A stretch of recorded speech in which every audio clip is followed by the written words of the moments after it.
L'un est un taré revenu d'entre les morts et l'autre est une machine à tuer. Quand ces deux monstres se croisent, c'est l'assurance d'un combat féroce. Chaque coup vise à tuer, aucune pitié n'existe et un seul des deux quittera le ring en un seul morceau. Bonsoir à tous, ici Tristan de la TAT, j'espère que vous avez la force et re-bienvenue dans cette toute nouvelle vidéo. Si Dark Maul et le général Grievous devaient s'affronter à leur plein potentiel, qui gagnerait vraiment? C'est ce qu'on va découvrir maintenant. Dark Maul, une machine de guerre façonnée par Dark Sidious lui-même, dès son plus jeune âge, il est entraîné dans le seul but de devenir une arme vivante. Pas de pitié, pas de faiblesse, juste une rage pure canalisée à travers le côté obscur. Et cette rage, on ne la voit que très peu dans le canon. Je vous renvoie au livre Maul Prisoners, un livre dans lequel Dark Maul étripe un Wampa rien qu'avec sa main. Je vous jure que c'est vrai et je vous invite à aller visionner la vidéo dans laquelle je parle de ce sujet. Après, attention, ça reste légende et ici on évite de se mélanger. Mais si vous aimez tout ce qui est gore, ça peut vous plaire. Son style de combat, le Juyo, aussi appelé forme 7, cette forme de combat est extrêmement agressive, à la limite de l'imprévisible. Là où les Jedi cherchent l'équilibre, Maul lui ne connaît que la destruction. Il frappe fort, il frappe vite et il ne laisse aucun répit. Souvenez-vous de son duel contre Qui-Gon Jinn et Obi-Wan Kenobi. Un maître Jedi, ma foi plutôt expérimenté et un padawan prometteur, Maul les affronte sans trembler. Avec son double sabre, il multiplie les attaques et force ses ennemis à reculer. Oui, effectivement, je ne vous apprends rien en disant que Maul a fait exprès de les emmener dans cet endroit où il pouvait les séparer et les tuer l'un après l'autre. Bon, le deuxième c'était plus tendu que le premier, mais ça c'est un détail. Maul aurait dû mourir sur Naboo, coupé en deux, laissé pour mort, mais sa haine était plus forte que la douleur. En tombant dans une cuve de liquide de refroidissement, il arrive à survivre, et il revient plus dangereux, plus enragé que jamais, et ça c'est bien le point le plus important. Selon moi, Maul est le Sith qui a le plus de haine en lui de tout Star Wars. Vous imaginez le truc, perdre contre le Padawan, décevoir son maître avant que ce dernier ne fasse comme s'il n'avait jamais existé, perdre ses jambes. Alors certains me diront que Vador a encore plus de colère en lui parce qu'il souffre constamment à cause de son armure, parce qu'il a perdu sa femme, en plus d'avoir perdu contre son propre maître 2 fois. Ah bah là son ego il est réduit en miettes je pense, mais je trouve que c'est quand même discutable. Attention hein, j'ai pas dit qu'il était plus puissant que Vador, il est plus en colère que Vador. Vador est le plus puissant que lui, ne me faites pas dire ce que je n'ai pas dit. Mais regardez juste cette expression de visage et maintenant regardez cette expression... Ah c'est vrai qu'on ne voit pas en fait. Bref, avec de nouvelles jambes cybernétiques et un esprit encore plus affûté, il se forge un empire de soldats surentraînés, dotés d'une armure en Beskar, en récupérant un sabre laser si ce n'est le sabre laser le plus rare de toute la galaxie, et tout ça grâce à la force de sa propre haine et la force tout court bien sûr. Voilà, cet instant, c'est à ce moment-là qu'il est à la fois au sommet de sa puissance physique, de son intelligence et de sa connexion avec la force. C'est cet instant précis que je vais définir dans cette vidéo comme étant la période où Maul atteint son apogée en termes de puissance, lors de l'arc de Mandalore. À présent, bonne chance Grievous, ça ne sera pas une partie de plaisir pour toi, ça c'est sûr. Alors Grievous, je ne vais pas m'attarder sur son histoire, ou plutôt ce qu'il a vécu dans le passé, pour la simple et bonne raison que ce n'est pas son passé qui est la cause de sa puissance. Il a vécu des choses horribles, certes, et bien horribles même, d'ailleurs on parle de lui dans beaucoup de nos vidéos, mais ce n'est pas comme Dark Maul et le côté obscur, où la colère peut t'amener à faire des choses surréalistes, du genre s'évader de prison, se frotter après Vizsla. Non, la Grievous n'est pas alimenté par la haine, mais par l'armure qu'on lui a ajoutée dans le corps. Et encore, je sais même pas si on peut dire ajouter en sachant que l'armure, c'est son corps. La grande différence avec Maul, c'est que Grievous n'est pas un sentimental. Ça a ses avantages et ses inconvénients. D'un côté, il ne peut pas se servir de ses sentiments de colère pour atteindre ses objectifs ou pallier un combat, mais de l'autre, il peut massacrer des centaines de Jedi sans trop se poser de questions. Que dire? Son corps cybernétique lui donne une force surhumaine, une vitesse fulgurante et surtout 4 bras. Bon, je vous fais pas un dessin, ça aide d'avoir une armure comme Grievous. Là, si Maul lui met son plus gros coup de poing, il ne va pas transpercer son corps comme le Wampa, il va juste se péter le poignet, littéralement. Mais attention, l'armure ne fait pas toute la force de Grievous. Et oui, comme dit précédemment, c'est une machine, au sens propre. Ça veut dire que si Dooku l'entraîne pendant longtemps à retenir toutes les formes de combat qui existent, lui il les retient à vie. Et c'est machinal. Si un Jedi utilise une certaine forme de combat, Grievous va directement la détecter et agir en conséquence pour le contrer, comme un algorithme. Et le tuer bien sûr, parce que c'est le but. Alors dans un duel à mort contre Dark Maul, pourrait-il l'emporter? Il a la vitesse, la force, l'expérience du combat contre les Jedi, il a tous les sabres laser du monde, et d'ailleurs on rêve tous de faire comme lui, mais heureusement il y a cette offre en ce moment sur AT&T Sabers, un sabre acheté égale un sabre offert qu'on a décidé de prolonger pour que vous puissiez continuer à en profiter. Je vous invite de tout cœur à aller visiter le site, je suis sûr que vous trouverez votre bonheur, d'autant plus que les prix sont au plus bas à l'heure actuelle, et d'autres sabres ont encore été ajoutés, alors ne perdez pas de temps et foncez, le lien est en description.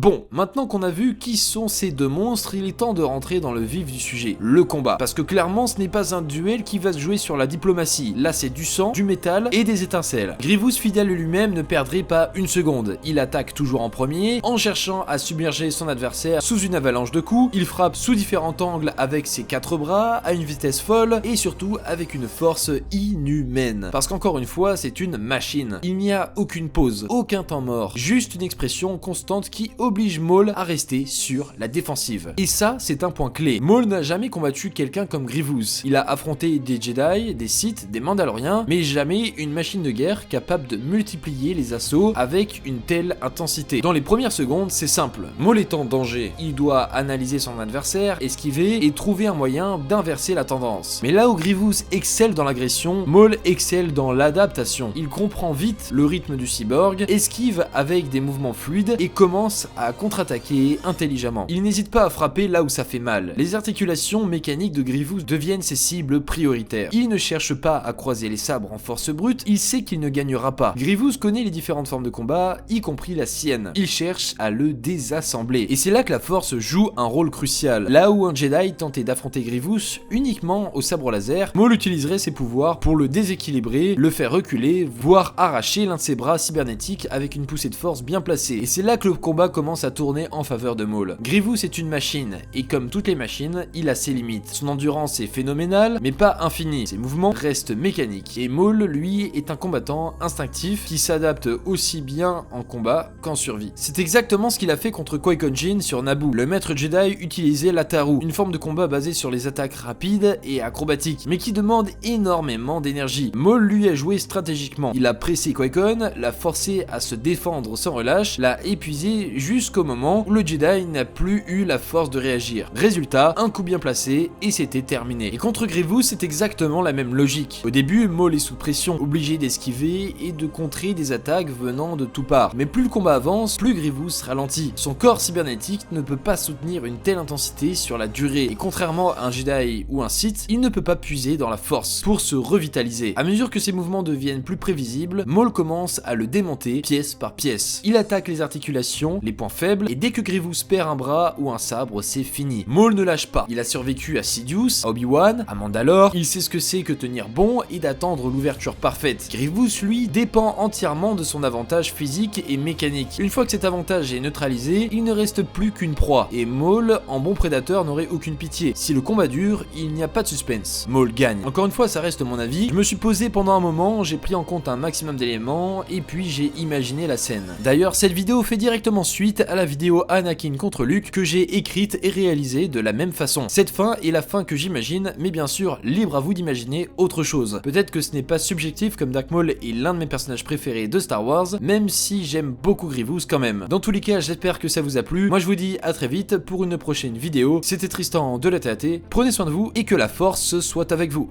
Toujours.